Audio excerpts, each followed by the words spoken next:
नमस्कार दोस्तों, जय छत्तीसगढ़ संगवारी हो। आज हम लोग जो पढ़ेंगे करंट अफेयर 25 अक्टूबर का और 26 अक्टूबर का 10+10 20 VVIMP जो क्वेश्चन हैं हम उस पे क्या करेंगे, बात करेंगे। ध्यान रखिएगा कि ये जो करंट अफेयर है वो आपके एग्ज़ाम में आपको अपलिफ्ट करने का काम करेगा। क्लियर? समय बर्बाद नहीं करते, सीधा मुद्दे पे आते हैं। अभी विश्व पोलियो दिवस कब मनाया गया है? विश्व पोलियो दिवस अभी 24 अक्टूबर को मनाया गया है। कब मनाया गया?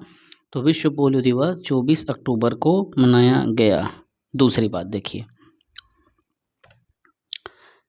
किसे लगातार कम्युनिस्ट पार्टी ऑफ चाइना का महासचिव चुना गया है? तो शी जिनपिंग को चुना गया है। ये आईआर के अंतर्गत है, इंटरनेशनल रिलेशनशिप के अंतर्गत ये सब क्वेश्चन आते हैं, क्योंकि हमको जानना पड़ेगा कि देश विदेश में क्या बड़ी घटनाएं हो रही है, किसके साथ हमारा बैठक होगा, किसके साथ हमारा कहना चाहिए कि वैदेशिक नीति पे हम बात करेंगे। तो ये लगातार कम्युनिस्ट पार्टी ऑफ चाइना का महासचिव जो है लगातार अभी चुना गया शी जिनपिंग को। अब आप बोलेंगे सर ये तो चाइना क्वेश्चन है, इसको थोड़ी पूछेगा। तो ये भाई सीजीपीएससी और व्यापम का कोई भरोसा नहीं है, खास करके सीजीपीएससी का। कोई भी क्वेश्चन हो, इंटरनेशनल क्वेश्चन भी पूछ सकता है, स्टेट लेवल का क्वेश्चन पूछ सकता है, नेशनल लेवल का भी पूछ सकता है। तो इस भ्रम में, इस भ्रांति में नहीं जीना है, ऐसे बड़े क्वेश्चन को करना ही है। किस शहर में आकाश फॉर लाइफ अंतरिक्ष सम्मेलन का आयोजन अभी किया गया? तो देहरादून में आकाश फॉर लाइफ अंतरिक्ष सम्मेलन का कहना चाहिए कि सम्मेलन यहाँ पे आयोजित हुआ। और आप मुझे बताएंगे देहरादून जो है किस राज्य के अंतर्गत आता है और इसकी क्या विशेषता है, कमेंट करके बताएंगे। फूलों की घाटी भी मैं पूछा था आप लोगों को, फूलों की घाटी कहाँ है, तो वो भी आपको मुझे स्थान के साथ नेट में सर्च करके बताएंगे। थोड़ा सा मेहनत करते जाएंगे, क्योंकि कुछ कुछ चीज़ें ऐसा है जिस पर मैं आपको वर्क कराते जाऊँगा। जैसे फूलों की घाटी आपको देखना है, आपको यह देखना है कि उत्तराखंड की जब बात आएगी तो कहाँ पे, किस स्थान पे कहना चाहिए कि गंगा नदी और भागीरथी है ना, अलकनंदा, इन सब तथ्यों को भी आपको देखना है कि कहाँ पे दोनों मिलते हैं और किस स्थान पे कहना चाहिए कि उसका संगम होता है। ठीक है, तो इन सब चीज़ों को आपको क्या करना है, लेके चलना है और उस पे अपन को मतलब दिमाग में रखना है। ठीक है, आगे देखिए, फीफा महिला विश्व कप 2023 में शुभंकर जो है उसका क्या नाम है? उस शुभंकर का नाम है तजुनी। क्या है? फीफा ओमेन वर्ल्ड कप या महिला विश्व कप फीफा शुभंकर का क्या नाम है? तो तजुनी है। उसका अनावरण दो प्रमुख देशों ने मिलकर के किया। कब किया? कौन कौन देशों ने किया? तो ऑस्ट्रेलिया और न्यूजीलैंड दोनों ने मिलकर के तजुनी का, जैसे कि हर जगह क्या होता है, एक कहना चाहिए कि सरल भाषा में, जैसे हम किसी रास्ते पे जाते हैं तो वहाँ पे एक लैंडमार्क होता है ना, उस जगह को पहचानने के लिए। ठीक उसी तरीके से उस आयोजन को पहचानने के लिए एक शुभंकर होता है। ठीक है, कभी लाल पांडा होता है, श्वेत दिब्रू होता है, तो कभी कुछ और हो जाता है। तो यही चीज़ को हमको समझना पड़ेगा। ठीक है, आगे हम लोग देखते हैं। यूके के नए पीएम कौन बने? बहुत ही ज़्यादा इम्पॉर्टेंट क्वेश्चन हैं। और आप लोगों को पता है कि ऋषि सुनक जो हैं हमारे इंडियन हैं। हालांकि अब वो वहाँ की कहना चाहिए कि अब नागरिकता ले चुके हैं, लेकिन ये हमारे लिए बहुत बड़ी बात है कि ऋषि सुनक एक भारतीय व्यक्ति, और वो ब्रिटिश पॉलिटिशियन वहाँ होने के बाद में प्राइम मिनिस्टर बनना एक बहुत बड़ी बात है। और कब से इन्होंने पदभार संभाला? बहुत इंपॉर्टेंट क्वेश्चन मैं आपको बता रहा हूँ मैं। तो इन्होंने 25 अक्टूबर से पद मतलब अपना पोस्ट को हैंडल किया है ना, प्रभार लिया 25 अक्टूबर से। ठीक है, ऋषि सुनक क्या है, एक ब्रिटिश राजनेता हैं और प्रधानमंत्री बने हैं। लेकिन इसमें एक बात और याद रखना है कि ये किस पार्टी से बने हैं। तो ये किस पार्टी के नेता हैं? कंजर्वेटिव पार्टी के। कंजर्वेटिव पार्टी के नेता हैं। कंजर्वेटिव पार्टी आपको स्टार मार्क करना है, डबल मार्क, क्योंकि इसकी ज़्यादा प्राथमिकता है कि आपको इसका ज्ञान होना चाहिए। चार के बीच आप तथ्यों को जब पेश करो, जब आप लोगों को बताओ, तो आपको यह पता रहे कि इन्होंने अपना जो कैरियर शुरुआत किया, ठीक है, राजनेता के रूप में उन्होंने किया। ठीक है, और इनका ज़्यादा तो मैं नहीं बोलूँगा, 42 साल के हैं ये। इसका डेट ऑफ बर्थ जो 12 मई 1980 है। मैं एकदम उसमें घुसने आपको नहीं बोलूँगा। ठीक है, लेकिन इतना आपको कहूँगा कि इनके जो फ़ादर हैं ना, उनका नाम आप जान लो, नारायण मूर्ति। नारायण मूर्ति जो है, इनके पिताजी हैं। 1980 में 12 मई को उनका जन्म हुआ था। आज वर्तमान में 42 साल के हैं, ठीक है? और ये कंज़र्वेटिव पार्टी के लीडर हैं, ठीक है ना? और ये पहले जो ब्रिटेन का जो फाइनेंशियल डिपार्टमेंट था, उसमें एक चांसलर के रूप में काम करते थे। किसके रूप में? चांसलर के रूप में काम करते थे।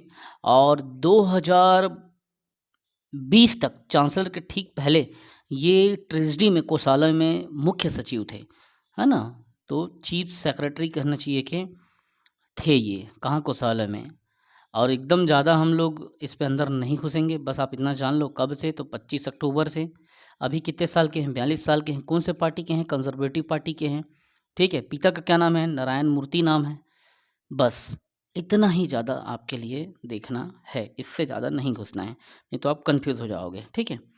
अयोध्या के दीपोत्सव में कितने लाख दीपक प्रज्वलित किया गया? तो अयोध्या कहाँ है, आपको पहले कमेंट करके बताना है। जो कमेंट करेगा, केवल मैं वही समझूंगा कि वही आदमी पढ़ रहा है, वही आदमी देख रहा है। बाकी लोगों को मैं कॉपरेट करना बंद करूंगा। जो कमेंट नहीं करेगा, मैं उसको कॉपरेट नहीं करूंगा, क्योंकि मेरे इतने मेहनत को मुझे क्या मिलेगा? फोकट में मैं आप लोगों को इतना मेहनत कर रहा हूँ, इतना रोज़ डेटा तैयार कर रहा हूँ। आप कमेंट नहीं करेंगे, मेरा मनोबल बढ़ता नहीं, मनोबल टूट जाता है। और जब किसी मेंटर का मनोबल टूटता है, तो आप यकीन मानिए कि वो आदमी दोबारा मेहनत करना पसंद नहीं करेगा। तो जिसका कमेंट आएगा, जो यहाँ पे एक्टिवनेस दिखाएँगे, मैं उनको ही सपोर्ट करूँगा, मैं उनको ही डेडिकेटेड हो करके नोट्स, पीडीएफ, प्रॉपर कॉल पे बात, ये सारी चीज़ें मैं उनके साथ करूँगा, चाहे लड़का हो, चाहे लड़की हो, कोई भी हो। मेरे में किसी के लिए भेदभाव नहीं। लेकिन जो मेहनत नहीं करेगा, जो बहाने मारेगा, जो कामचोरी करेगा, जो क्वेश्चन का आंसर नहीं देगा, वो मुझसे उम्मीद ना रखें, ठीक? अब देखिए कितने लाख दिए प्रज्वलित हुआ, तो 15.76 लाख दिए अयोध्या में प्रज्वलित किए गए, ठीक है? अब बताइए, यहाँ पे एक बात आता है, अयोध्या का बात आ रहा है, ठीक है? तो राम मंदिर का तो आप लोग जानते हो, तो आप मुझे बताओगे, राम मंदिर को निर्माण करने वाली जो संस्था है, उसका नाम क्या है? उस एजेंसी का नाम क्या है? आप सर्च करके, पता करके इस क्वेश्चन का उत्तर दो, ठीक? 100 मीटर बाधा दौड़ रनिंग में 13 सेकंड में किसने पूरा किया? और करने वाली पहली भारतीय महिला कौन है? तो ज्योति याराजी है। ज्योति याराजी, ये 100 मीटर की दौड़ को 13 सेकंड में पूरा इन्होंने किया है, सिर्फ 13 सेकंड में। और कहना चाहिए कि इनका जो नाम है ज्योति याराजी है। T20 क्रिकेट में सर्वाधिक रन बनाने वाले भारतीय खिलाड़ी कौन बने? तो ये हैं विराट कोहली, जो कहना चाहिए कि सर्वाधिक रन इन्होंने बनाया, ठीक? महिला विश्व कप T20 का खिताब भारत ने जीता, याद रखना। क्वेश्चन पूछेगा, महिला एशियन कप, सॉरी विश्व निकल गया गलती से, महिला एशियन कप T20 का खिताब किसने जीता? तो अक्टूबर के माह में भारत ने जीता। चीन के नवगठित केंद्रीय समिति में कितनी महिलाएं सीट उन्होंने हासिल किया? तो टोटल चाइना में जो अभी नवगठित केंद्रीय समिति बना है, तो 11 सीट महिलाओं के हथेली में चला गया। याद रखिएगा, ये क्वेश्चन बड़ा इम्पोर्टेंट फैक्टर है। जब कभी भी आप CGPSC मेंस के बारे में लिखो, तब आप महिला सशक्तिकरण में इसका एक बेहतर एग्जाम्पल दे सकते हो। जैसे इंडिया में हमारी finance minister Nirmala Sitharaman ma'am के बारे में भी आप डाल सकते हो। बहुत सारी चीज़ें हैं, जैसे छत्तीसगढ़ में अनिला भेड़ा जी के बारे में डाल सकते हो। वो सारी चीज़ें जो आपको आपके इर्द गिर्द दिखती है, आप उसको वहाँ पे पेश कर सकते हो। ये नहीं कि केवल मेरे क्लासेस में आपका प्रीलिम्स का तैयारी होगा, मेरे क्लासेस में आपका पूरा मेंस का बेस और फाउंडेशन तैयार हो रहा है। प्री तो हो ही रहा है, मैं इतना डिटेल में डीप इसलिए कराता हूँ ताकि आप जो है 2 कदम दूसरे से ज़्यादा आगे हो सकें, ठीक है? अब मैं आपको बताऊंगा 26 अक्टूबर के पूरे इम्पोर्टेंट करंट अफेयर के बारे में, ठीक है? आप सभी ने सुना ही होगा कि संयुक्त राष्ट्र का तो नाम आपने सुना होगा। हाल ही में संयुक्त राष्ट्र दिवस मनाया गया। कब मनाया गया? 24 अक्टूबर को मनाया गया। देखिए, मैं आपको बताना चाहता हूँ यूनाइटेड नेशन डे 24 अक्टूबर को क्यों मनाया जाता है। 24 अक्टूबर 1945 को, कब? डेट को तुरंत डबल स्टार मारो, ये बहुत पूछा गया है डेट। 24 अक्टूबर 1945 को यूनाइटेड नेशन डे जो है, एक कहना चाहिए कि एनुअल, ठीक है, एक ऐसा एनुअल डे है जो इसकी ऑफिशियल क्रिएशन के डे को बताता है। इसी दिन कार्यकारी रूप से यूनाइटेड नेशन को क्या किया गया था, स्वीकार किया गया था, मनाया गया था, ओपन हुआ था, इसी दिन गठन हुआ था। सरल भाषा में संयुक्त राष्ट्र जो दिवस है प्रति वर्ष 24 अक्टूबर को मनाया जाता है संयुक्त राष्ट्र संस्थान के द्वारा। और क्यों मनाया जाता है? क्यों? यूनाइटेड नेशन का जो उद्देश्य है, जो उपलब्धि है, उसे कहना चाहिए कि साकार करने के लिए, ठीक। और इसमें क्या होता है बेटा, इसमें एक साप्ताहिक कार्यक्रम की श्रृंखला होती है। इसमें हर महीने इसमें क्या होता है, साप्ताहिक जो भी वीकली वर्क है, जो भी प्रोग्राम है, पूरे बैठक उठक करना इत्यादि जो चीज़ें हैं, वो क्या होता है, साप्ताहिक कार्य की एक श्रृंखला होती है, जिसे हर महीने क्या किया जाता है, 20 से 26 अक्टूबर के बीच में ख़त्म किया जाता है, मनाया जाता है कि क्या क्या रणनीति होगी, क्या क्या बैठक होगा, बड़े बड़े डिसीजन क्या क्या होगा, ये सब पे चर्चा किया जाता है। तो 1945 के दिन ये अस्तित्व में आया था, ठीक है। अब इस पे ज़्यादा नहीं घुसेंगे, 193 कंट्री ये वो सब बाद में बताऊँगा, ठीक है। हाल ही में कौन सा देश जो है चीन को पछाड़कर भारत का तीसरे नंबर का सबसे बड़ा निर्यातक या निर्यात बाजार बन गया? तो ये नीदरलैंड बना, याद रखना, जिसने चाइना को पछाड़ा और अभी सबसे बड़ा निर्यात बाजार उन्हीं के हाथ में चला गया है, ठीक है। हाल ही में कौन सा देश चीन को पछाड़कर भारत का, लेकिन याद रखना भारत का, आयात और निर्यात तो आप सभी जानते हो, आयात अर्थात आना, निर्यात अर्थात उस जगह को भेजना, ठीक है। तो निर्यात बाजार बन गया चीन को पछाड़ करके, ठीक है।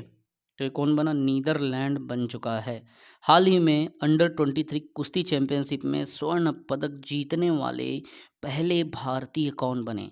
अमन शहरावत जो है वो पहले भारतीय बने जिसने अंडर-23 U23 अंडर-23 में कुश्ती में, याद रखना किसने, कि कुश्ती चैंपियनशिप में स्वर्ण पदक जीतने वाले पहले भारतीय ये बने। हाल ही में कौन सा देश शतरंज खेलने वाले शीर्ष 12 देशों में शामिल हुआ? तो भारत जो है पूरे विश्व में शतरंज खेलने वाले में सिर्फ 12वें देशों पे है, आ चुका है। मतलब भारत का स्थान जो है 12वें नंबर पे है शतरंज में। शतरंज को कहा जाता है दिमाग का खेल कहा जाता है, और भारत वहाँ पे पहुँच चुका है। किसने भारत का तीसरा पेरिस 2024 ओलंपिक कोटा जीता है?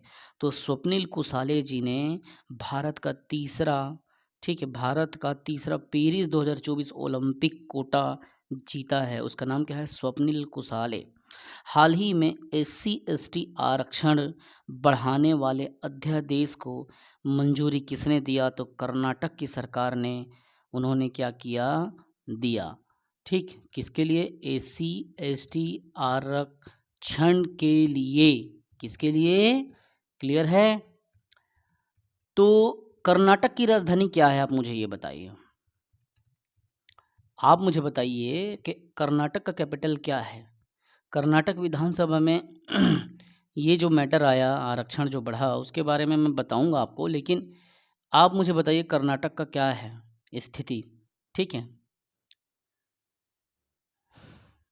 जो सुप्रीम कोर्ट ने जो सीमा तय किया था, हाँ, कि भाई 50% सीमा के ऊपर नहीं होना चाहिए, लेकिन कर्नाटक ने उस सीमा को पार कर दिया, ठीक है।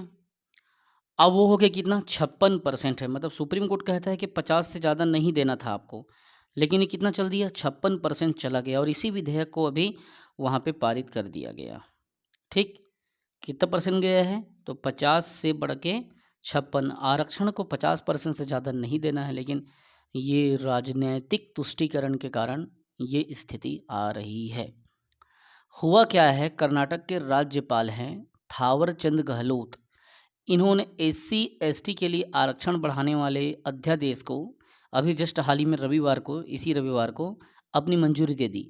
अध्यादेश मंजूर होने के साथ ही अनुसूचित जातियों के लिए, जो अनुसूचित जाति हैं, याद रखना, मतलब SC वर्ग, इसका आरक्षण जो है 15% से बढ़ के अब कितना कर दिया? 17% कर दिया। क्लियर है? SC के लिए कितना हुआ? एससी के लिए अब 17 मतलब 2% बढ़ा दिया। और अनुसूचित जनजाति का जो आरक्षण है वो 3% से बढ़ के, जनजाति मतलब एसटी, 3 से सीधा 7 हो गया। मतलब इसमें 2%, इसमें 4%, अर्थात 4 2 6% यहाँ पे चेंजेस देखने को मिल गया। तो 50 से बढ़ के सीधा कितना चल दिया, 56 चल दिया। क्लियर हो गया? क्लियर हुआ कि नहीं हुआ? अब आप मुझे बताइए कि कर्नाटक के मुख्यमंत्री कौन हैं? ठीक, आप बताइए कर्नाटक के सीएम कौन हैं? और याद रखना, जब आप सीएम को देखोगे तो कहीं ना कहीं वो आपको आगे काम आएगा। ठीक है, तो आप मुझे बताएं कि कर्नाटक के सीएम कौन हैं। और मैं आपको बताऊंगा, इंदिरा साहनी जो जज हैं, उनके फैसले में सुप्रीम कोर्ट ने तय किया था कि 50% से ज़्यादा ऊपर का नहीं देना है। ठीक है, लेकिन कितना चल दिया, 56 चले गया। ठीक है, तो बस मैं यही कहूँगा कि आप जो जो क्वेश्चन मैं पूछ रहा हूँ उसको आप वहाँ पे बताइए। एक्चुअली इसलिए हुआ है इतना बड़ा चेंजेस, जो 4% का जो वृद्धि है एसटी समाज में। पहले यहाँ जनजातियों की संख्या सिर्फ 6 माना जाता था, कितना, 6। लेकिन अभी यहाँ कितना चल दिया है, पूरे छोटे मोटे जनजाति को मिला के 103 जनजाति हो गई है। 103, 6 से बढ़ के, है ना, 6 से बढ़ के 103 जनजातियाँ अभी हो चुकी है एसटी में। इसलिए रिजर्वेशन को यहाँ बढ़ा दिया गया। आगे देखते हैं, हम ज़्यादा इसमें घुसेंगे नहीं। ठीक है, तो ये चीज़ आपने जान लिया कि आरक्षण मंजूरी किसने दिया, कर्नाटक ने दिया। सीएम कौन है पता करके बताओ। महिलाओं की 25 मीटर पिस्टल टीम स्पर्धा में, महिलाओं की जो महिलाएं हैं उनकी 25 मीटर की पिस्टल टीम स्पर्धा में भारत ने कौन सा पदक जीता, तो रजत पदक जीता। और आप अभी माधव पाल एकेडमी के साथ में पढ़ रहे हैं VVIMP करंट अफेयर। मैं आप सब से यह अपील करूँगा कि मेरे इतने मेहनत को, इतने एफर्ट्स को, इतने क्वालिटी डेटा कलेक्शंस को प्लीज़ अपने स्टेटस पे रखें। इस वीडियो के लिंक को कॉपी करके सब तक मेरे मेहनत को पहुंचाएं। हर एक प्रतिभागी भागी का यहाँ पे लाभ होना चाहिए। हाल ही में जलवायु परिवर्तन पर अंतर्राष्ट्रीय सम्मेलन कहाँ आयोजित किया, तो अभी जम्मू कश्मीर पे हुआ है। याद रखना, जब भी कभी IUCN का बात आएगा तो वहाँ पे कहना चाहिए आपका जलवायु परिवर्तन का बात जरूर आएगा। ठीक है, तो आपको मैं बता चुका हूँ कि IUCN का फुल फॉर्म क्या होता है, लेकिन आपको कमेंट करके बताना है, क्योंकि मैं EVS में पढ़ा चुका हूँ, मैं आप लोगों को बता चुका हूँ। तो आप मुझे बताएं IUCN का फुल फॉर्म क्या है, और जलवायु परिवर्तन की बात आएगी तो आप यहाँ पे डाल सकते हो। क्लियर है कि भाई पृथ्वी के जो औसत तापमान में वृद्धि हो रही है उसके प्रभाव को कम करना है हमको। इसलिए कहना चाहिए कि जलवायु का जो परिवर्तन है उसको ध्यान में रख के इस पे ग्रीन हाउस प्रभाव या वैश्विक तापन को कम करने के लिए क्या है, जलवायु परिवर्तन का सम्मेलन किया जाता है, ताकि आपस में मिल करके हम देश को बचाएं। और कहना चाहिए कि इससे क्या होगा, जो अल्ट्रावायलेट रेज है ना, वो डायरेक्ट कहना चाहिए कि हम ह्यूमन बीइंग को ख़राब ना करें, है ना, मनुष्य को, मानव को, समुदाय को तकलीफ़ ना दे, इसलिए हम ये चीज़ करते हैं। ठीक है, जलवायु परिवर्तन के कारक भी मैं बताया हूँ, और बहुत सारी चीज़ें मैं बता चुका हूँ। ग्रीन हाउस गैस बताया हूँ आपको, मैं बताया था कि कार्बन डाइऑक्साइड हो गया ग्रीन हाउस इफेक्ट में, या मीथेन हो गया, नाइट्रस ऑक्साइड हो गया, कार्बन डाइऑक्साइड हो गया। ये सारी गैसेस जो है उनके परसेंटेज को आपको याद रखना है। क्लियर है, और आपको ध्यान रखना है। तो ये चीज़ें हैं। अब अगला देखिए, हाल ही में बंगाल की जो खाड़ी है उसी को बे ऑफ बंगाल कहते हैं, उसमें जो आया चक्रवात था उसका नाम क्या था, सीत्रांग था। याद रखना, हमारे यहाँ जितने भी इस प्रकार के आते हैं, मतलब अचानक से चक्रवात वगैरह आता है या तूफान आता है, उसका कुछ ना कुछ नाम रख लिया जाता है। तो इसका जो नाम क्या है, वो क्या है, सित्रांग है।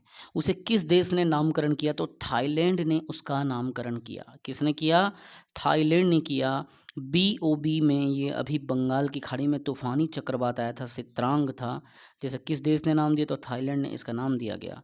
5वां दक्षिण एशियाई भूविज्ञान सम्मेलन कहाँ पे हुआ, तो 5वां दक्षिण एशियाई भूवैज्ञानिकों का सम्मेलन जयपुर में हुआ। माधव पहल एकेडमी जो है आपके सपनों को पूरा सपोर्ट करेगी, बशर्ते यह है कि आपको भी अपने सपनों के लिए लड़ना पड़ेगा, मेहनत करना पड़ेगा। देखिए, मैंने फ्री में बहुत पढ़ाया, फ्री एजुकेशन लोगों को दिया, लेकिन इसका कोई महत्व नहीं है।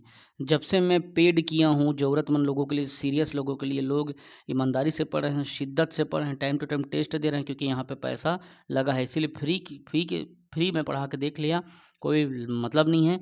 पेड कोर्सेस अभी चल रहा है ना? मैं आप लोगों को सीजीपीएससी और सीजी व्यापम 2 कोर्सेज़ को, पूरा 12 महीने का कोर्स को सिर्फ़ कहना चाहिए आप लोगों को 7,499 रुपये में दूँगा, वो भी 3-3 किस्तों के साथ में।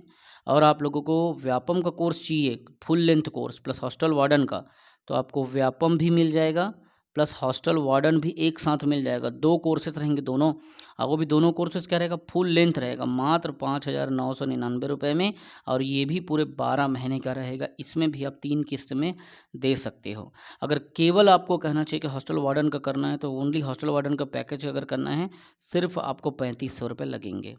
ठीक है? तो पेड कोर्सेज़ चल रहा है। अब पेड कोर्सेज़ आप कहाँ से खरीदेंगे? कैसे आप क्वालिटी एजुकेशन पढ़ेंगे? तो आप क्या करें, गूगल प्ले स्टोर पे जाएँ। गूगल प्ले स्टोर में जाकर के माधव पहल एकेडमी डाउनलोड करें एप्लीकेशन को। फिर उसके अंदर में घुसें और वहाँ पे स्टोर का ऑप्शन आएगा। स्टोर में जाएँ और अपने पसंद का कोर्स वहाँ से खरीद लें। एकदम ईज़ी है, एकदम सिंपल है। यूट्यूब चला लिया, मतलब एप्लीकेशन भी चला लिया। अब एप्लीकेशन को अपन घर में बैठ के पढ़ेंगे। एप्लीकेशन में कैसे पढ़ेंगे? क्या-क्या चीज़ें होगी एप्लीकेशन में? तो एप्लीकेशन में आपको बहुत ईज़िली तरीके से आपका स्टडी होगा। बहुत ही सरल तरीके से आप एप्लीकेशन को पढ़ सकते हो, ठीक है? और आप कैसे पढ़ोगे? तो मैं आपको बता रहा हूँ, एप्लीकेशन इतना ईज़ी है ना कि आप घर में ईज़िली इसको कर सकते हो, ठीक?